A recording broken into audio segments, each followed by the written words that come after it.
Today's critique examines a 10-year clinical analysis comparing early surgical intervention against conservative care for asymptomatic aortic stenosis. Right. As I understand it from the notes, the argument here is that early surgery reduces mortality. But let's look closely at the section discussing the methods, because, the foundation of any clinical argument rests entirely on the accurate definition of its patient population. Yeah, exactly. The methodological definition of the patient cohort creates a critical misalignment between the paper's broad framing and its highly specific findings. Oh, wait, how so? They mentioned severe aortic stenosis right at the top. Well, that is the exact weakness here. The title, the background, the conclusion, they all refer simply to severe aortic stenosis.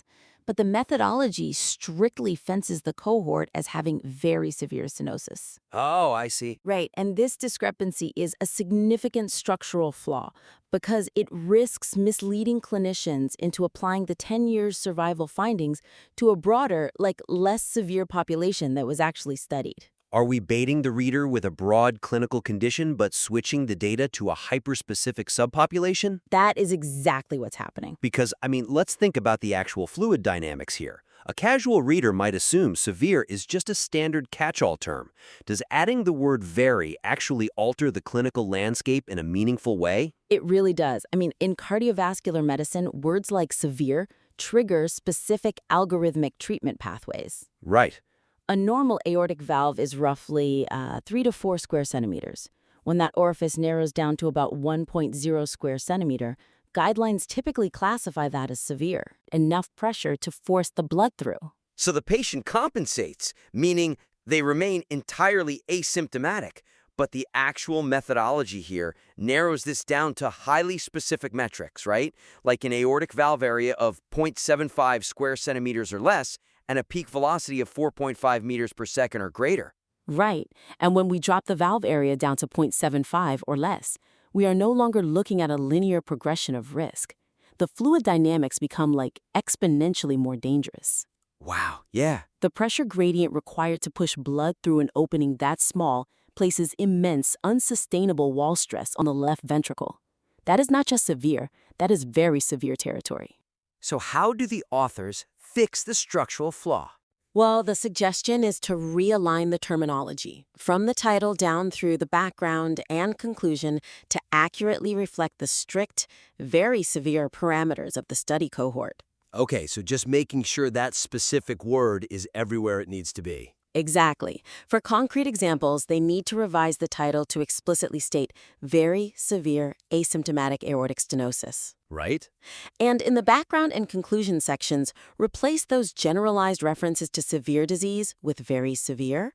Or they could explicitly reiterate the exact hemodynamic thresholds, like the 0.75 square centimeters or less, right alongside the conclusions to properly fence in the study's exact clinical applicability. That makes total sense, because if a busy doctor quickly scans the journal and reads severe aortic stenosis in the title, and they have a patient sitting right in front of them with a valve area of 1.0, they might incorrectly assume this new 10-year analysis applies to their patient. Right, they might refer that patient to the operating room immediately based on the hazard ratios in the abstract. Yeah, and opening a patient's chest exposes them to massive physiological trauma.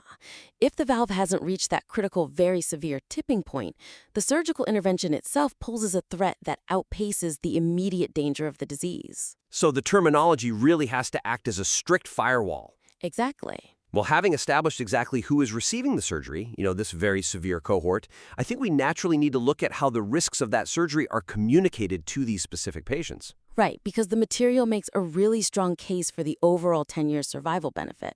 They note a hazard ratio of 0.10. Meaning a 90% relative risk reduction. The data is statistically massive. But I have a fundamental issue with how that primary endpoint is constructed. Okay, let's hear it. It's a composite of operative mortality or cardiovascular death over 10 years.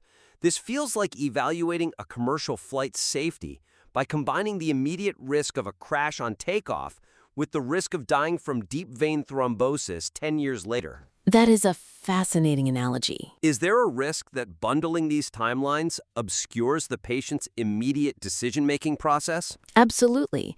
The reliance on a composite primary endpoint obscures the immediate operative risks that are paramount for asymptomatic patients weighing an elective procedure. Because they feel totally fine walking into the hospital. Exactly. The weakness here is that by bundling operative mortality, which happens within 30 days, and death from cardiovascular causes, which happens over 10 years, into a single 1% versus 19% metric, the upfront risk of undergoing open-heart surgery while feeling completely healthy is entirely hidden. Wow. Yeah, they just mash the numbers together. Right. Asymptomatic patients require clear visibility into the immediate surgical mortality rate, entirely separated from the 10-year disease progression. But, just to push back a little, composite endpoints are the bedrock of modern clinical trials for a reason.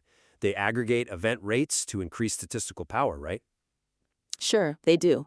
By grouping these together, the authors achieved a highly significant p-value of 0.002, proving the intervention works. If we start fracturing the data into smaller isolated timelines, don't we dilute the statistical impact? Well, statistical power secures publication, but isolated data points secure informed consent. Ah, that's a good distinction. When you counsel a healthy-feeling person to undergo an invasive surgery, their psychological state is tethered entirely to the immediate threat. They are walking their dogs, going to work, no shortness of breath at all. The only question they care about is, what are the chances I do not wake up from this operation? Which is that 30-day operative mortality metric. Exactly. If the manuscript buries that upfront surgical risk inside a 10-year cardiovascular death metric, the clinician is stripped of the isolated data they need to communicate the immediate stakes. So what is the suggestion here to fix this? They need to deconstruct the primary composite endpoint in the results section to explicitly separate and report the isolated operative mortality rate for the early surgery arm. Okay, so just pull that specific number out into the daylight. Yeah.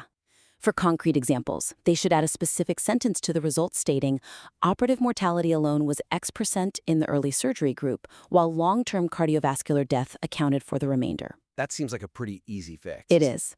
And additionally, they need to provide a brief description of a Kaplan-Meier survival curve, detailing the exact time point when the delayed cardiovascular risk in the conservative group finally surpasses the immediate operative risk taken by the surgical group. Right, because if a patient undergoes early surgery, their survival curve drops immediately on day one, right? Yes, some percentage will inevitably suffer severe complications or operative mortality. Meanwhile, the conservative care group's curve stays completely flat on day one because they just went home. But over the months and years, as those conservative valves continue to calcify, their curve starts trending downward. Exactly. And eventually their curve crosses the surgical group's line and just keeps plummeting down to that 19% mark. The patient needs to know exactly when those lines cross. They need to know how many years of statistical safety they are purchasing with that upfront gamble. Right. Handing them a bundled 1% versus 19% figure just erases the reality of that gamble. Well, understanding the exact timeline of that surgical risk naturally leads us to the alternative pathway. Like, what actually happens to the patients assigned to watchful waiting over a decade? Yeah, let's look at that. So, a key theme running through this material seems to be the stark contrast between the two groups. We are looking at a 15% all-cause mortality rate in the early surgery group versus 32% in the conservative care group. Right, and they frame this entirely within an intention-to-treat analysis. But clinically, asymptomatic patients don't stay asymptomatic forever over a decade. Doesn't this framework ignore the messiness of real-world progression? It absolutely does. The strict intention-to-treat framework fails to capture the clinical reality of disease progression and crossover in the conservative care arm. It just assumes they stayed in that bucket the whole time. Exactly. The weakness is that the material notes 24% of the conservative care group met the primary endpoint, but it completely omits how many patients in this conservative arm actually developed symptoms over the 10 years and subsequently required delayed, potentially emergent valve surgery. Oh, wow, so that data is just missing? Completely missing. This omission leaves a massive gap in the reader's understanding of the true trajectory and hidden interventions within the watchful waiting strategy. But I will defend the methodology a bit here. Intention to treat is the undisputed gold standard in randomized clinical trials because it preserves the original randomization, right? Sure, it prevents selection bias. Exactly. It strictly analyzes patients in the groups they were initially assigned to, regardless of dropouts or crossovers. So we can't really fault the authors for using the most rigorous statistical tool available. Intention to treat is necessary, yes, to prevent selection bias for the primary analysis. But relying solely on that framework in a prolonged trial, evaluating a progressive mechanical obstruction, creates an alternate reality. Because the audience knows aortic stenosis inevitably worsens. Right. The valve continues to calcify over a decade. A patient assigned to conservative care in year 1 might be asymptomatic, but by year 4, they experience syncope or severe shortness of breath just walking up some stairs. And the watchful waiting inherently ends at that exact moment. Exactly. The clinician does not leave them in the conservative arm to just suffer. They admit the patient and replace the valve. So they cross over into receiving the surgical intervention anyway. Yes. For a large portion of that cohort, conservative care is actually a misnomer. It just translates to delayed surgery, and the material hides this dynamic entirely. So without knowing the crossover rate, the reader really doesn't understand what watchful waiting actually looks like over 10 years. Precisely. To fix this, the suggestion is to incorporate crossover statistics to illuminate the dynamic, progressive nature of the conservative care strategy over the prolonged 10-year period. Okay, so what concrete examples could they use to show that? They should add a metric stating, during the 10-year follow-up, Y% of patients initially in the conservative care group develop symptoms requiring delayed surgical intervention. That would add so much clarity. And furthermore, they need to clarify if the 17 cardiovascular deaths in that conservative group occurred while they were actively waiting, or if they occurred after a delayed urgent surgery was finally attempted. Because right now, reading the paper, a clinician might assume 17 people just experienced sudden cardiac death while completely asymptomatic because they chose not to get the early surgery. Right, but the clinical mechanism of failure could be entirely different. What if 12 of those 17 people developed severe heart failure in year 6, were rushed to the OR, and died on the operating table because their heart was already too irreversibly damaged? But under intention to treat, those deaths are just tallied as failures of the conservative care arm. It doesn't care how they died. Exactly. Clinically, those would be failures of delayed emergent surgery.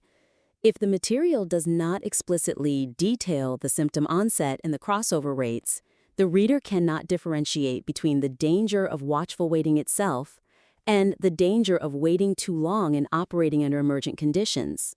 Unpacking that hidden data fundamentally changes the informed consent conversation. Completely. Instead of a doctor telling a patient, if we wait, you have a high chance of dying from heart disease, the doctor can actually say, if we wait, there's a very high probability you will need this exact same surgery in a few years anyway, but you'll be older, weaker, and it'll be more dangerous. Right. That is a vastly more nuanced, actionable representation of the patient's future. Well, this has been an incredibly insightful dive into the text.